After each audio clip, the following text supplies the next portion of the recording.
Welcome to the T2 Hubcast. Join T2 and guests as they discuss all things personal and professional development.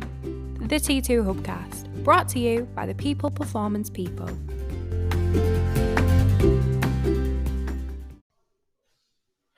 Welcome to another T2 Hubcast with me, Spencer Locker. And me, Martin Johnson. Morning, Martin. Morning, matey. How are we doing? All right? Yeah, good, mate. Looking forward to this one. I'm looking forward to the topic. I've been speaking a lot about this lately. Right, okay, good stuff. Well, I'll give you the opportunity to speak a bit more about it this morning. So what we're going to do this morning, ladies, gentlemen, boys and girls, is we're going to talk about AQ. Now, not a lot, I say not a lot, maybe a few of you aren't familiar with what AQ stands for. You probably know what IQ stands for, which is intelligence quotient. Yeah? So this is your... Have you got an IQ, Martin? Oh, don't even get me started. There's an ongoing joke here at T2 that we all did our IQ test not so long back, and you can be below average, average, above average, gifted, or genius.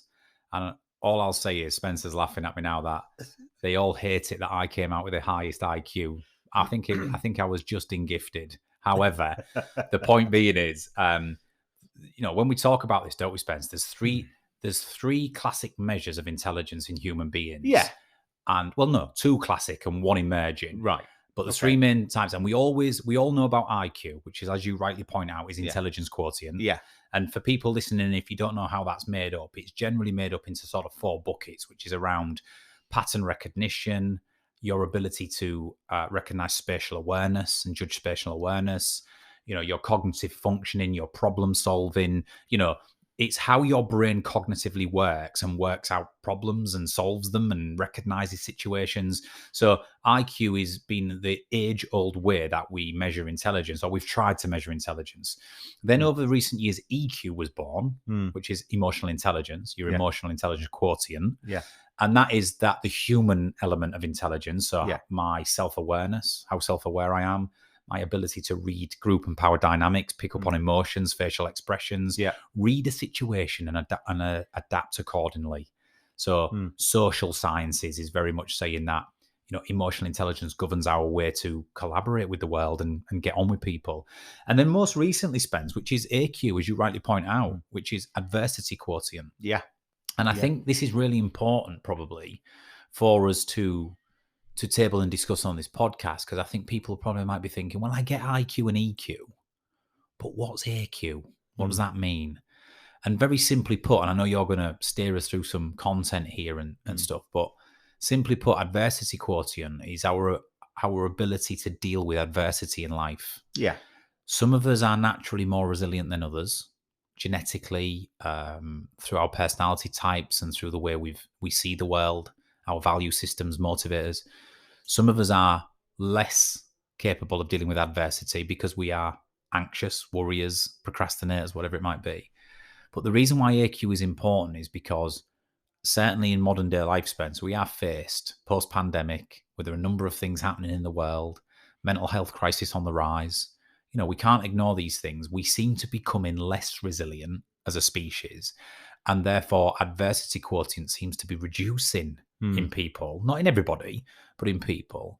And that impacts whether your EQ and IQ is high. AQ can still inhibit your ability to go on and live a fulfilled life and be successful. Yeah. So I think it's worth discussing, mate. Certainly, yeah. I mean, when I was first looking at this years ago, I think it was, the name Paul Stoltz kept cropping up because he seemed to be the person who sort of brought it to the fore. And I just got a quote from him here. AQ is the most scientifically robust and widely used method in the world for measuring and strengthening human resilience. Top leaders, industry-leading companies, and governments worldwide use AQ to enhance or transform characteristics such as performance, productivity, and innovation. So with a statement like that, you can see why it's stacked up with IQ and EQ, can't you? Absolutely. And, there is and this is why we do the work here at T2. I mean, if you think about it, Spence, everything we do is to strengthen AQ in individuals, to make them more resilient, to make them more self-aware, to help them manage their trigger points and their frustrations better.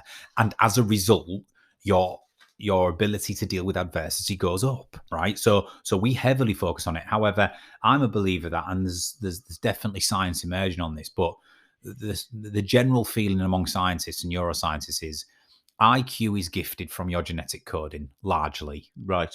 So you're either blessed with winning the genetic lottery from your parents, and you've just got the smarts from day one, right? Because you had a smart, gifted parent or whatever. So IQ can generally be tracked down in the genetic code, through different generations. I know you can get smarter with education and repetition, but you're literally playing within a window field within your genetic coding. Yeah. And just as somebody else who's unfortunately below average IQ, they can do all the studying and education in the world, they ain't getting up to gifted, right? As simple as that. So IQ is largely dependent on your genetic coding. EQ can definitely rise or fall over time. Yeah. You can become more emotionally aware if you want to, and you learn what that looks like, and you learn to, or you can become less. Generally, old people become less emotionally intelligent. I don't think they do. I just think they don't care anymore, and they say what they think. Nothing more refreshing than an old person who just tells someone as it is, because they're sick of it, right? They've had a lifetime of playing the game, and now they're just going to speak their mind. But EQ can rise and fall over time. But I definitely think AQ, this thing we're talking about, with education, with coping mechanisms, with understanding yourself, with understanding how to interpret situations and respond accordingly, you can definitely improve your adversity quotient. Certainly. We find this quite a lot. But you've got to be prepared to put the work in, I think. Oh, and it's uncomfortable because you've got to look. You start with yourself. Yeah. So in order to improve AQ and become more resilient in the world and deal with problems and adversity, you've got to look at yourself first and lift the covers up. And sometimes that's not pretty, because quite often it's like nobody wants to admit that they're partly to blame, or they're at fault, or they're not dealing with stuff very well, or they don't rationalize very well, or they're stubborn, or you know what I mean? Or they're a victim of the world, or they're seeing everything as a threat state rather than a challenge state. It's uncomfortable for people to go on that journey. Certainly. So just when you're considering AQ, as I have, and I'm sure Martin has as well, there's sort of three sort of pictures that we can go down. I mean, with your IQ and your EQ, it's sort of a numerical value. So you can sort of pitch your numerical value, and you can sort of see whereabouts it is. As you said, you've got genius, high levels, low. I'm working on genius. You're working on it. But for AQ, we sort of start off with these three particular identities. Okay. So the first one, if you've got a low AQ, so it's a low capacity for having this skill, is somebody they're called quitters. Yep. So it's basically in the face of adversity, you give up. Yes. Yeah. Or you run away. You hide you just yourself. Don't deal with it. Yeah. It's negativity, threat state. We call it threat state. Sort of looking at things from a threat state perspective. You haven't got the resilience. Yeah. And quitters is a very strong word. But I think and people feel a little bit uncomfortable with it, because some people might go, well, that's really nice, isn't it? I don't deal with adversity very well. I know I don't. And therefore, I never stay in the fight long enough to see something through. And now I get called a quitter. Well, actually, the first, and this is the one thing I want to say on this, is the first step to becoming more resilient is to actually look at the situation for what it is, not better nor worse. And a word that shoots through to somebody that says, yeah, when it gets tough, you quit, you walk away, you retract, you give up easily, you move on. There's no better word to describe it. And yes, there's some empathy around the reasons why you might be quitting, because you might suffer from stress, anxiety, worries. You might be a chronic threat state thinker. You might have, there might be things, Spencer, like PTSD and co-occurring disorders that inhibit your ability to be able to, deal with pressurized situation. You might be going through a breakdown. You might be overwhelmed, whatever it might be. But I think what we've got to look at, those things aside, which would obviously be medically supported, there are generally still people with low levels of adversity quotient who don't suffer from those things. However, the reality is if we start with the truth, with the picture of the truth, only then can we start working with it and do something about it, right? Certainly. I mean, for me, it's purposefully harsh, Yeah. because what is your reaction if somebody turned around to you and said, "You're a quitter"? What is your reaction? What is your response going to be? We all know somebody, a friend who we might like, or a family member who we might like, who hops from job to job, who hops from hobby to hobby, who next 1 minute they're climbing Kilimanjaro, then they pull out, then they'll sign up for a marathon and they never see it through. Then they're starting a business and they quit it in 3 months. And you know those people who have very low AQ and they just hop and give in and hop, and you almost think, it's the next. Here's a new thing. Yeah. I'm giving it 3 months. Yeah. And they get a name for themselves. Yeah. You know.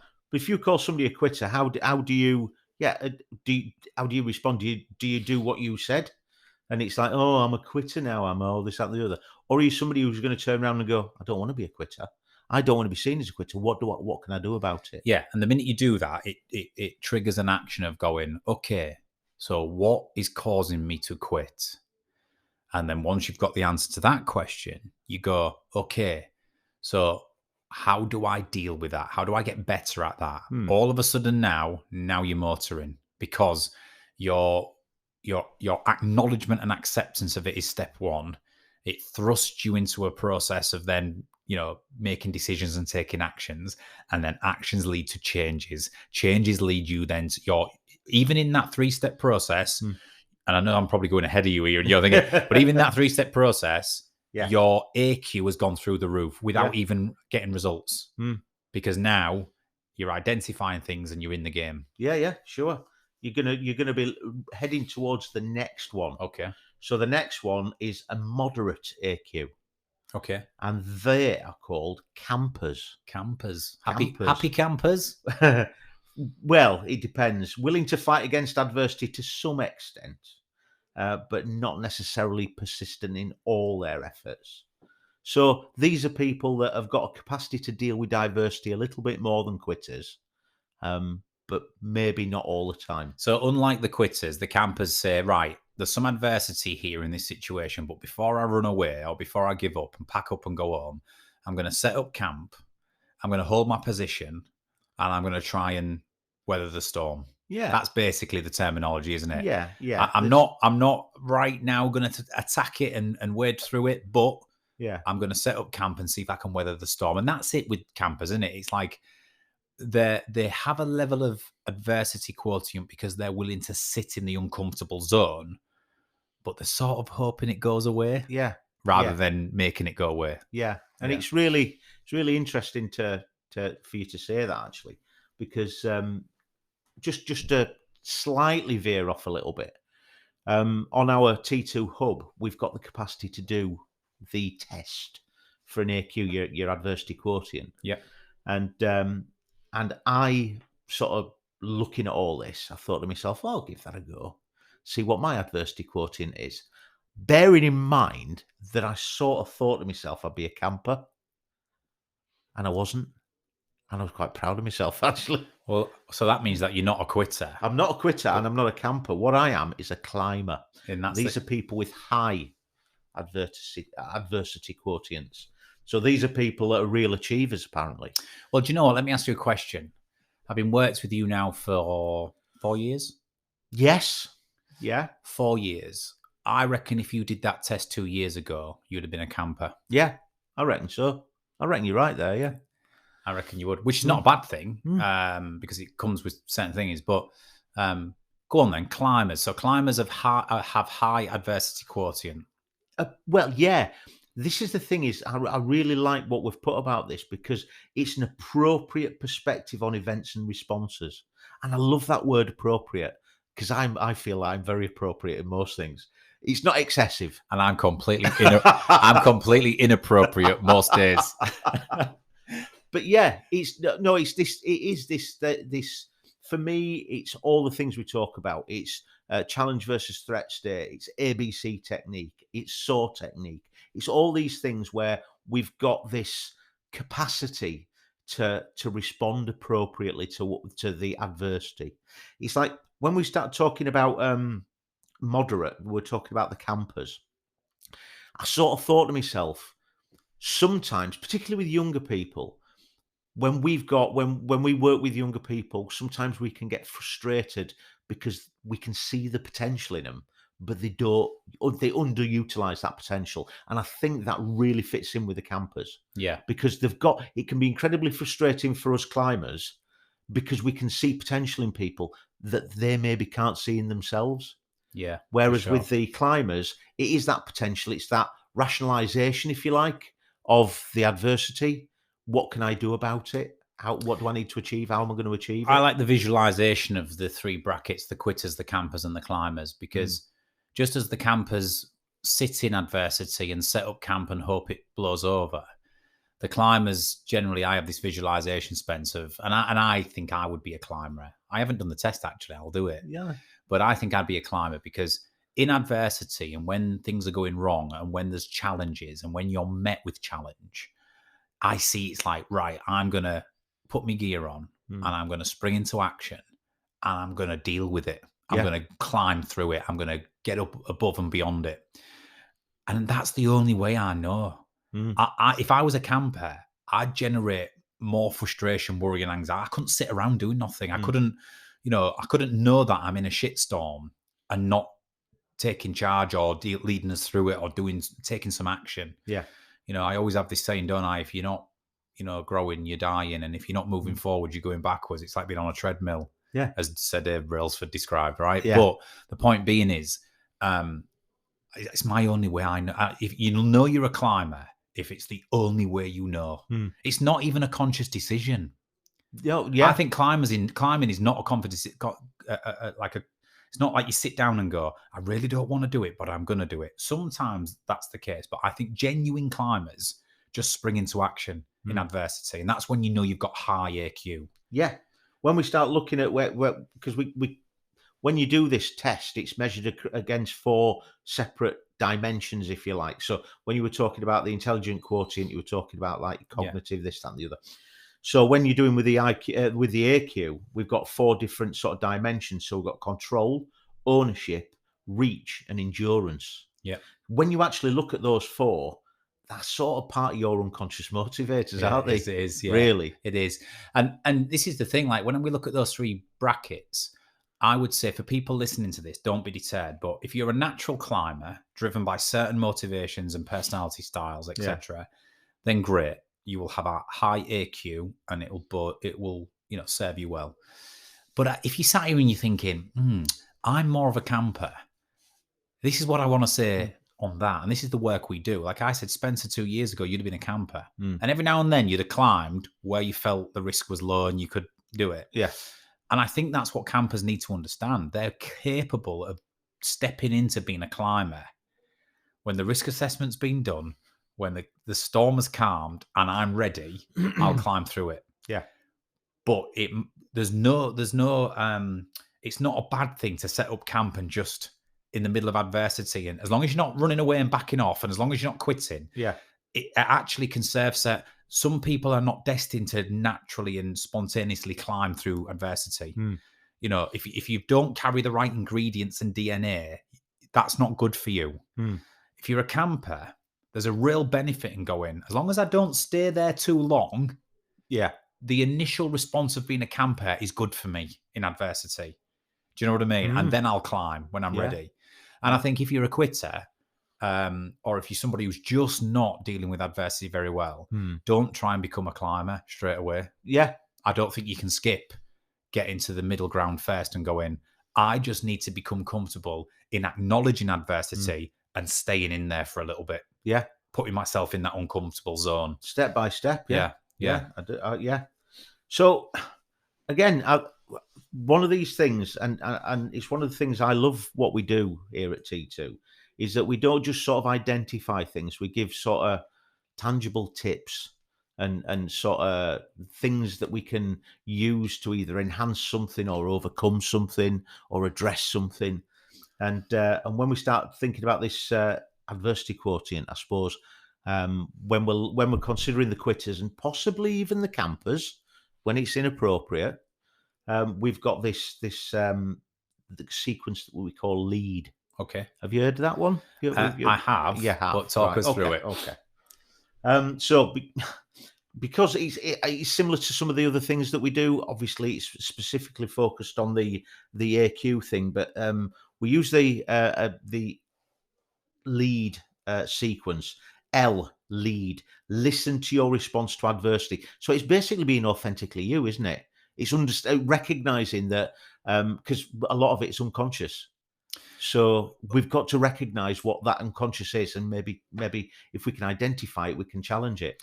It's like the ABC technique we use in challenge and threat. Yeah. Acknowledgement is the A. Yeah. And it's similar in this sense, only through acknowledging the situation you are in for what it is, can you hope to rise above it. Yeah. I mean, and when you're unwilling to, acknowledge adversity, listen to what the situation is telling you. And this is what victim mentality does. It sabotages your ability to do this. Yeah. Yeah. If you're a victim, you, instead of acknowledging it and listening, when you're a victim, you're too busy blaming and trying to play why this situation is unjust and why it's not my fault. You ain't going anywhere from that position. And that takes us on to E. So that's establishing accountability. So that's basically sort of saying, right, okay, then. So now I've sort of recognized my response to adversity and that acknowledgement, if you like. So who's going to do something about this? Me. That's it. Now, and this is really interesting when we start considering this adversity quotient, because there's people out there that rely on other people, and then when it don't work out for them, they blame the other people. So it's that preparing to self-rescue. Who is accountable? Well, you know what? There's people out there that will support. There's people out there that will advise. There's people out there that will do everything for you, but they will logistically everything. But there's only one person can do something about it. You. So it's establishing that accountability. I am accountable for this. Yeah. The A, analyze the evidence. Now, I find that really interesting as well, because you're starting to engage that part of your brain that's logic and rationale. So you're looking at things. You're not necessarily discounting the chimp thing, because obviously you're in a potentially stressful situation because you're in adversity. Well, I was talking to Dave Brailsford about this at the Ineos camp last time, and we've exchanged conversations about this around opinions and perceptions are very dangerous of a situation. Analyzing the evidence for what it is, seeking input from a wider source of people to try and establish the reality rather than the perception is incredibly important. Yeah. You've got to have that evidence, and as you said, finding it from different people rather than automatically going to the people who will support your particular bias narrative. Yeah. So sometimes we've got to look at that evidence, even though it doesn't necessarily sit well with us. And then D, the final one, do something. I knew it was going to be that. Just do it. Because I mean, we talk about this when we talk about the ABC technique, acknowledge, breathe, and control. And I always sort of use the analogy of the fact that we tend to be, or a lot of us tend to have this perception that we either win or we lose. And during our formative years, we tend to be told that losing is bad. We shouldn't lose. We shouldn't fail. We should always win. So that's why people focus on winning and ignore losing and don't take accountability for that, because it's like blame culture and things like that. So what I like to do is I like to look at things I either win or I learn. It's like when we start looking at challenge state. Challenge state, this is what I want to achieve, but if I don't achieve it, it's going to look like this. Well, what's the point in that? Because now I can see where I failed. Yeah. So now I can learn from that. So actually, rather than win or lose, it's win or learn. So when you do something, if you do the right thing, you'll succeed. Happy days, big thumbs up, smiles on faces. But if I don't succeed, I actually learn something. Yeah. So that next time I can. Yeah. So do something is actually, as much as people might say, well, you say do something. What if I don't do it right? What if I don't? Don't matter about that. Do something and then learn from the consequences. Well, there's an old saying, isn't it, that we say the only thing worse than a bad decision is no decision at all. Oh, is that what they say? That's what I say. Oh, no. And, The only thing worse than a bad decision or a bad action is no decision or action at all, because then you're going nowhere. And do something says, make a call, take some action, and then just own it. And if it's good, if it works out, it works out, and if it doesn't, we'll just do the same process again.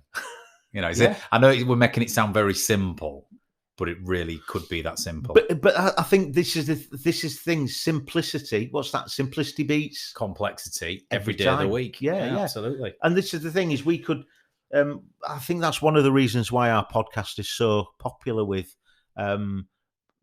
business leaders and elite sports and all this, that, and the other, is because it is simple and it's straightforward. We're not here to make ourselves sound clever or be complicated. I don't think we could, Spence. No, you're right. Didn't want to say that. Listen, AQ, and I'm assuming we're sort of coming to the end of this. Yes, but I think AQ is incredibly important to understand, and I think if the three measurements of intelligence in modern day life is IQ, EQ, and AQ, then we have a huge bearing on AQ. We control that more than anything else. Through acknowledgement, through understanding where we're at and what we're susceptible to, knowing whether we're a quitter, camper, or climber, becoming okay with that, and then making an action plan to say, well, how can I make this serve me well? If you're a quitter, you need to move up to be a camper as soon as you can. And we need to understand how we can get you there. If you're a camper, you might not need to go anywhere. You can be a camper for the rest of your life, but just know when the right time to climb is. Just know when the right time to climb is. A wise man once said, he didn't say it to me, once said, you've got to know when to surf and when to wax your board.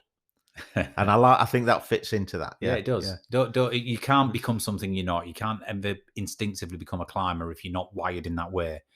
And if you're a climber, then yeah, absolutely fantastic. Keep doing it, and you'll always deal with adversity very well. But as always, hopefully there's a few little nuggets in there, Spence, like lead, like understanding the three different categories of AQ. There's a test on the hub. So like you rightly say, go onto our T2 hub and do the AQ test and see where you come out. Are you a quitter, camper, or climber? Do not be deterred by the result. Just use it and acknowledge it to see how you can improve and be better. Yeah, as he said, it's within our power to change and improve. So yeah, that's what we want to do. Excellent. Well, 27 minutes down the road. Thank you very much for that, Martin. Cheers, really Spence. Appreciate that. Enjoyed that, mate. Good stuff. And so we'll be back soon with another T2 Hubcast. So until then, bye-bye. Bye-bye.